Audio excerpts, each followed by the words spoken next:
2학년 동아시아사 29강. 오늘은 이제 89페이지의 내용을 바탕으로 임진왜란과 정유재란, 어떻게 보면 우리한테는 매우 친숙한 소재이기도 합니다. 영화도 많이 나오고 드라마도 많이 나오고 소설이나 이런 것도 많이 나오는 시대입니다. 이 외란에 대해서 일본이 조선을 침략한 이 동아시아의 국제 전쟁에 대해서 만나보겠습니다. 자, 먼저 일본의 상황을 좀 설명을 드릴게요. 배경에 앞서서. 자, 지난 시간에 이 15, 16세기의 상황을 설명하면서 오인의 난으로 무로마치 막부의 권위가 추락을 하고 이러면서 자연스럽게 하극상의 풍토가 자리 잡으면서 센고쿠 시대가 들어갔다. 센고쿠 시대로 들어섰다라고 말을 합니다. 이 센고쿠 시대는 각지의 다이묘들이 군사력과 경제력 성장 이런 거를 바탕으로 서로가 힘을 키워가지고 이 일본의 패권을 얻기 위한 경쟁을 하던 시기입니다. 괜히 전국시대가 아니에요. 뭐 중국의 전국시대, 여기도 센고쿠 전국시대, 마찬가지로 다이묘들이 서로 아웅다웅 싸우던 시기인데, 이 센고쿠 시대를 누가 깔끔하게 정리하냐? 도요토미 히데요시입니다. 이 사실 오다 노부나가가 일본의 통일 직전까지 갔다고 보여지는 강자였지만은, 오다 노부나가가 중간에 사망을 하고 그 부하장수였던 도요토미 히데요시가 이 오다 노부나가라는 절대 권위자가 사망한 다음에 틈새 시장을 잘 노려가지고 이제 일본의 패권을 장악했어요. 도요토미 히데요시가 일본을 통일합니다. 그런데 문제가 있습니다. 도요토미 히데요시가 일본의 전 지역을 조업해서 통일시킨 게 아닙니다. 어느 다이묘는 도요토미 히데요시랑 싸우지도 않고 항복한 케이스도 있고, 세력을 온전하게 유지한 케이스도 있고, 비록 도요토미한테 처맞고 굴복을 해도 내부에서는 불만이 있어요. 내가 도요토미 히데요시랑 차이가 뭐냐? 별 차이가 없어 보이는데 저놈이 오다 노부나가 사망 이후에 운이 좋아서 지금 천하에 일본의 패권을 잡은 게 아니냐라고 내부에서 불만들이 발생을 합니다. 즉 도요토미 히데요시는 이런 불만들을 잠재우고 이제 내부의 정치를 좀 평화롭게 해야 되는 숙제가 있습니다. 이걸 위해서 도요토미 히데요시는 외부의 적을 만들어서 외부로 공격을 가서 적을 만들면서 내부에 불만이 넘치는 다이묘들의 관심을 밖으로 돌리고, 전쟁을 나서면서 도요토미 히데요시의 권위도 챙기고 거기에 더해 전리품을 통한 충성까지 확보하는 이런 일석삼조의 계책을 꾸리는 게 바로 조선에 대한 공격입니다. 거기에 더해서 사실 도요토미가 처음부터 조선을 타겟이었냐? 아닙니다. 도요토미는 원래 타겟이 명나라였어요.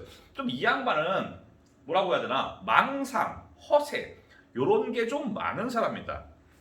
많아가지고 얘는 명나라를 정벌해서 베이징을 일본의 수도로 삼겠다, 이런 허황된 망상에 빠져 있어요. 그러다 보니까 명나라를 향한 공격을 추진하게 되는 겁니다. 또한 이 센고쿠 시대 각지의 다이묘가 아웅다웅 싸우는 동안 일본의 각 지역에 그 다이묘들의 군사력이 여전히 남아있어요.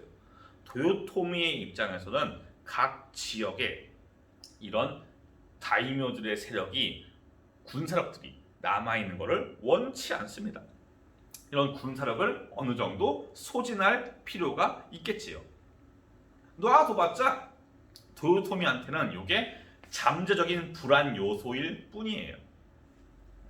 마지막으로 무로마치 막부 시기에 명과 감한무역이라는 제한무역을 하고 있었는데, 이 센고쿠 시대가 개막되는 초기에 이 감한무역조차도 명나라가 끊어버립니다. 즉 명과 일본은 교역 루트가 끊어져 있어요. 이 명과의 무역 체계에 대한 일본 정부와 도요토미 히데요시의 요 개인적인 열망도 있는 겁니다. 실력을 보여줘서 일본의 화끈한 실력을 보여서 명나라에게 인정을 받고 무역까지 재개하는 이런 것도 노린 걸 수도 있습니다. 여튼 이런 복합적인 이유로 도요토미는 해외 원정을 추진하게 됩니다. 타겟은 아까 명이라 그랬어요. 그리하여 도요토미 히데요시는 조선에 편지를 씁니다. 야야 조선아, 우리가 이제 명을 공격할 건데 너네가 우리를 도와줘야 쓰겠다라고 편지를 써요. 근데 이 편지가 원래 일본과 조선 사이에서 외교와 교역을 담당하는 게 있어요. 여기 있는 대마도입니다. 편지는 보통 이렇게 건너갑니다. 대마도의 대빵이 도요토미 히데요시의 편지를 보니까 이건 100% 조선이 빡치거든요. 100%될 리가 없습니다. 그래서 편지를 살짝 바꿔요. 원래는 조선아, 너네가 명나라 공격을 도와줘야겠다 였지만은 이걸 바꿔서 조선아, 우리가 명을 칠 건데 길을 좀 비켜주지 않을래? 이런 식으로 살짝 순화해서 보냅니다. 나름대로 대마도의 대빵이 머리를 굴린 건데 이게 조선이 이거를 받아줄 리가 없죠. 순화를 나름대로 한다고 해도 요게 먹힐 리가 없습니다. 조선은 당연히 노! 말도 안 되는 개소리다 하면서 거절합니다. 여기에 분노한 도요토미 히데요시가 16만의 대병력을 가지고 1592년도에 이 부산을 향해서 침략합니다. 부산포를 16만 명이 습격하면서 임진왜란에 막이 오릅니다. 날짜, 연도로 아시면 괜찮을 것 같아요. 도요토미 히데요시가 왜 이렇게 침략을 나섰는가, 그 배경도 알아두시면 좋을 것 같네요. 다음, 이제 전쟁이 시작되었습니다. 지난번에 수업에서 조선의 상황을 본 적이 있어요. 조선은 거의 200년간 평화로운 시기예요. 조선이 여진족과 막 북쪽에서 간간히 쌈박질하는 것 빼고는 해외 원정이나 대규모 침략을 겪은 적이 별로 없어요. 이 외란 전에 마지막 해외 원정은 대마도 정벌이었고, 그냥 여진족이 깔짝깔짝대는 거 국경에서 싸우는 정도고, 남쪽에서 일본 애들이 깔짝깔짝거리는 거 싸우는 정도예요. 처음에 일본이 쳐들어왔다. 조선 정부의 인식은 또 외국 새끼들인데 또 도적놈이네 라고 했지만은 판이 좀 큽니다. 16만이에요. 만만한 숫자가 아닙니다. 대규모의 병력이고, 게다가 이 일본 군대는 센고쿠 시대 100년간 지들끼리 치고받고 싸우면서 어찌 보면 동아시아의 명, 조선, 일본 중에서 가장 실전 경험이 우수한 군대가 일본이었어요. 거기에 더해서 지난번에 말씀드렸던 다네가시마에서 포르투갈이 전래했던 조총, 이 조총이 일본 군대에서 사용되면서 이제 이 조총을 바탕으로 한 일본의 전술이 초반에 먹혀 들어갑니다. 그리하여 어마어마하게 빠른 속도로 진격을 합니다. 일본의 목표는 뭐였냐? 가장 빨리, 누구보다 빠르게 남들과는 다르게 수도인 한양, 한성을 공략해서 왕을 잡는 게 목표입니다. 이 이유는 지들끼리 센고쿠 시대에 아웅다웅 싸울 때 보통 어떤 식으로 걔들이 아웅다웅 싸웠냐? 다이묘와 다이묘가 싸워요. 다이묘가 패배했어요.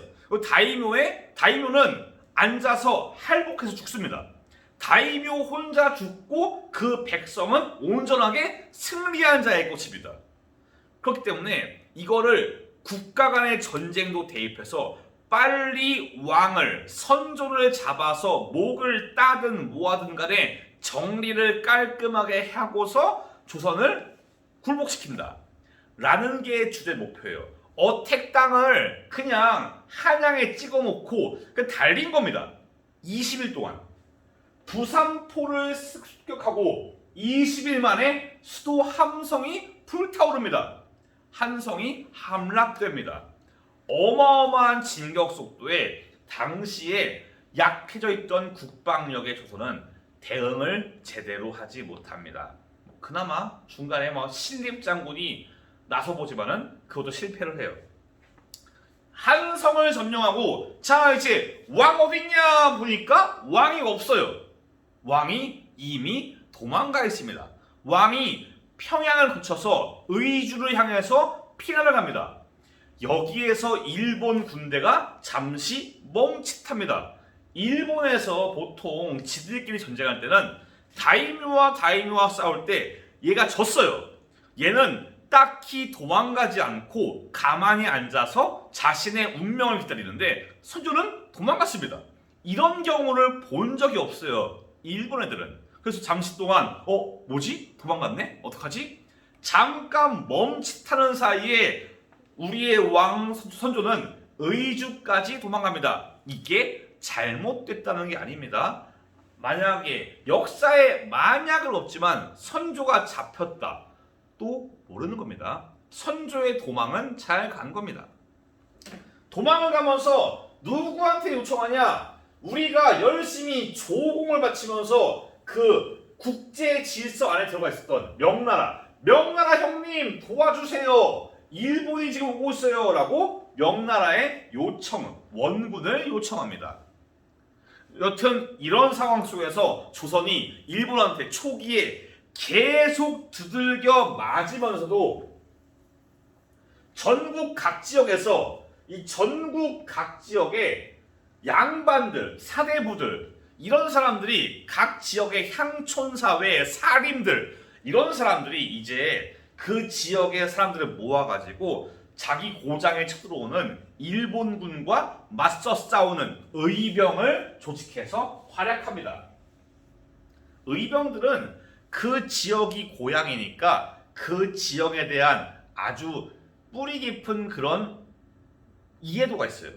어디에 숨어서 매복해서 화살을 제끼면은 제가 맞겠다. 어디에서 돌을 굴리자. 이런 식으로 어디에 숨을지, 어디가 좋은 장소인지 다 알고 있기 때문에 이걸 바탕으로 이제 의병들이 혁혁한 공을 세웁니다. 여기에 더해서 아마 이 수업을 듣는 사람들 모두가 다 알고 있고 동양고에 있는 모든 사람들이 다 알고 있을 우리의 이순신의 수군이 활약합니다.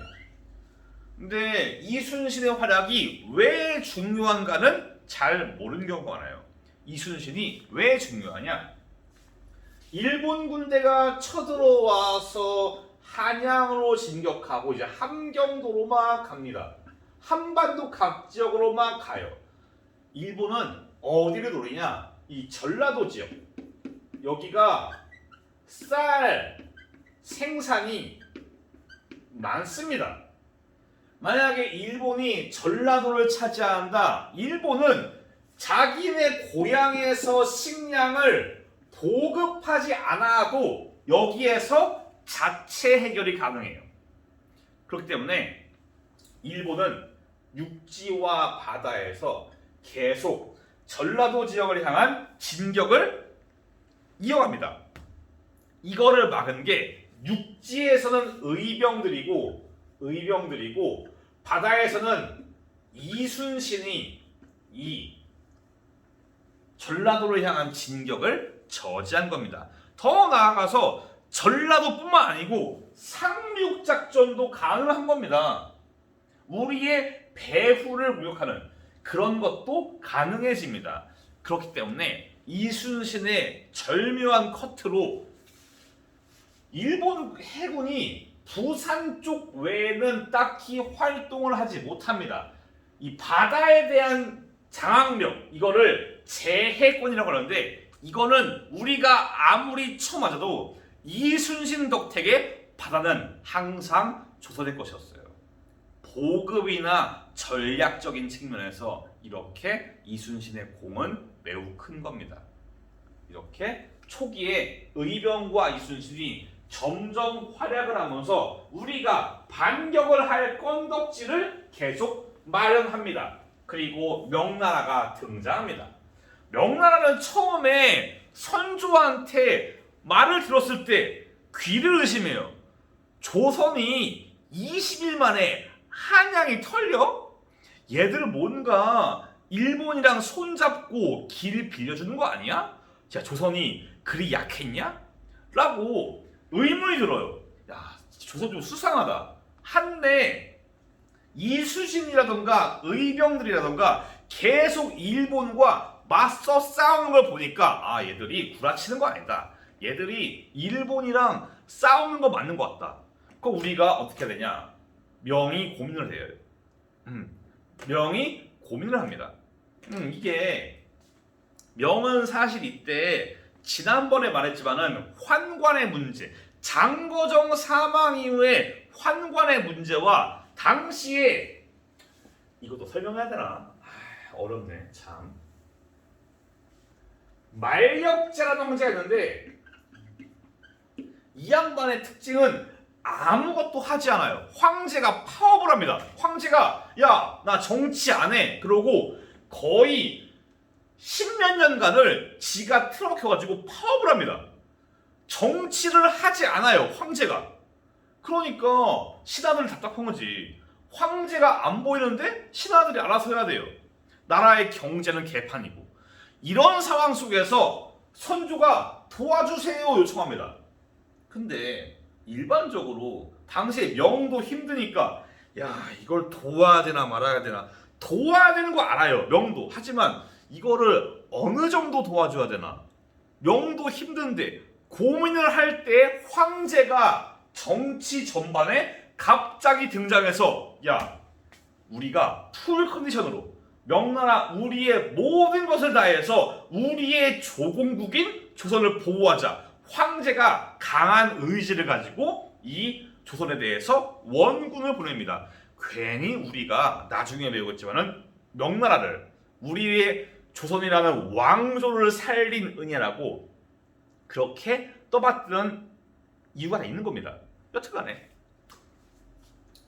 여튼 그런저런 이유로 명나라가 조선에다가 원군을 보내면서 동아시아의 국제 전쟁으로 판이 커집니다. 명이 왜 참전했냐? 일단 겉으로 보이는 명분은 자기들한테 명나라한테 충성을 다하는 충실한 조공국가인 조선을 보호하면서 그들의 질서, 명나라 중심의 중화 질서를 보호한다 라는 표면적인 이유가 있고, 현실적인 이유는 당장에 여기 조선이 점령당하면은 당장 여기 요동반도가 위험하고, 요동반도에서 베이징은 근처예요. 순식간입니다.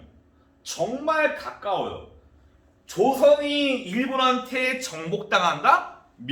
도요토미 히데요시의 명정복도 마냥 개소리는 아닌 겁니다. 만약에 조선이 멸망당한다면 베이징과 요동반도를 지키기 위해서 결국 명은 원군을 어떻게 보면 보낼 수밖에 없는 이유예요. 아무리 경제가 어려워도 그들은 군대를 보냈어야 했습니다. 명나라 군대가 이 전쟁을 끝내기 위해서 옵니다. 명나라 군대가 우리가 보통 임진왜란, 정유재란에서 명나라의 역할을 좀 소홀히 하게 되는데 그들이 정말 화끈한 화력을 보여줍니다. 이 조선과 일본과 명나라는 각각 상징하는 군대 스타일이 달라요.